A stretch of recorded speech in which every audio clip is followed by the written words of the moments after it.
And Matumi. No! When I grow up, I want to be a Matumi. Hello and welcome to President's Quarters. Today we're talking about the purpose of university. Well, according to me, university it is the most unnecessary necessity in your education. Why am I saying universities are necessary? And even a space of higher learning that most of us are forced to going into. And in some spaces, if you haven't went there, it means you're inadequate in one way or another. It means you're not allowed to marry certain people, you're not allowed to engage with certain people. But those are social issues we will discuss another day, another time. Why is university unnecessary according to me? It is unnecessary because the information given in universities and institutions can literally get anywhere, especially in this information day and age. You literally can get all the information anywhere. You literally can just take the lecture program of any course in university, search the information online, sit down at home and learn. But the necessity of university comes at this particular point. Number one, how the world is constructed in terms of what they regard as competence. How companies prefer certain institutions. So all these preferences and all this form of assurances from companies, employers, and possible partners in your entrepreneurial life leads to what is known as certification, right?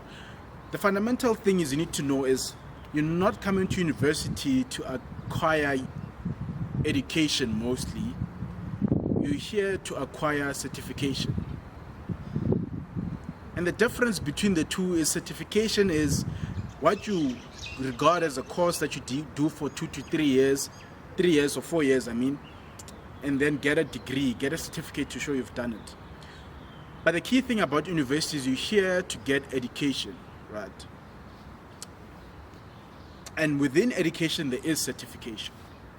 So education means you're here to grow socially, spiritually, most likely maybe physically if you take care of your body properly as well, but also academically. But the fundamental problem students make, and I hope you do not make, is to zoom into this part of education, you zoom into certification. See, with certification even, they're not here to test how intelligent you are. They're here to test your ability to understand concepts. And even when you are hired by a certain company, once you've graduated, you're not hired because you're intelligent or less intelligent. You're hired because you're able to understand and interpret certain understandings that are grouped into a course. That's what you're hired for. Your ability to understand, right? Different scenarios, different situations.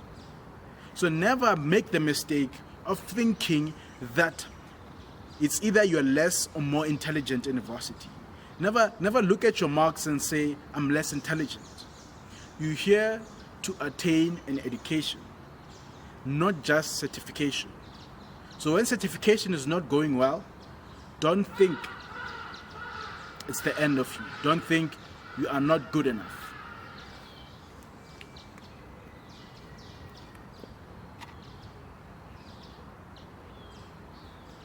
See even why education is not free.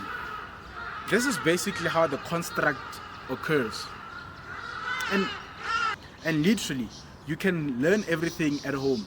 But unfortunately, they want it to be packaged and certified by someone to show indeed you have learned it. So the problem, if they were to let people learn from home, or if everyone would learn from home, is if you don't have a certificate, there's no actual proof that you know, and there's no guarantee that you know what you say you know, right? So that's the big problem. So that's why you have to come to varsity. So for varsity even to not be free, of which it should be free, it's because there is someone who sat down and organized all this knowledge you can get from the internet and from asking different people that you can literally DM and ask. All this information they took and organized into a particular course. All that time, all that effort technically took some form of time, and they want to be compensated for it. So for designing those things, they first charge you money. So you owe money before you even start. And then they say, okay, there's a lot of admin that comes with getting everyone on the same campus and everyone sitting at the same lecture. There's a lot from capturing you from matric going up, right? That costs money, and therefore they charge again. Then we move. All that content organized, having the admin staff having brought you here, all that content organized, someone needs to teach you. And that person has a house, has a car, has responsibilities, they need to be paid. So therefore it means the lecturer must be paid. And that person can't just be any random person, it must be someone who actually has done the work in real life. And that person, the more experience they have, the more they'll charge. So therefore their salary goes up. That's why, again, your fees are added on, right? There is a place you need to stay. If you stay at a residence especially, there's maintenance that must happen. There's electricity that must be paid. There are employees that work that must be paid. Same as lectures. The building you're going to lectures at, there's electricity that must be paid. There's municipal bills that must be paid. And a whole lot of other stuff. All of that culminates into a cost together, added together, and they divide by the number of students that space can take and say that's how much your fees are. So literally you can learn from home, right? At least that's the idea that was supposed to be pushed over time. But because there's a need for certification, companies want you to be certified as proof that you can do what you say you can do. Otherwise, any Tom, Dick, and Harry would come and say, no, I'm a qualified engineer. I've spent the past 4 years at home studying engineering, therefore let me do the job. But once you come into varsity, there's actually people who assessed you, who tested you, who've seen that you can actually do the job. And that is why university came to exist the way it exists in its organized structure. All right?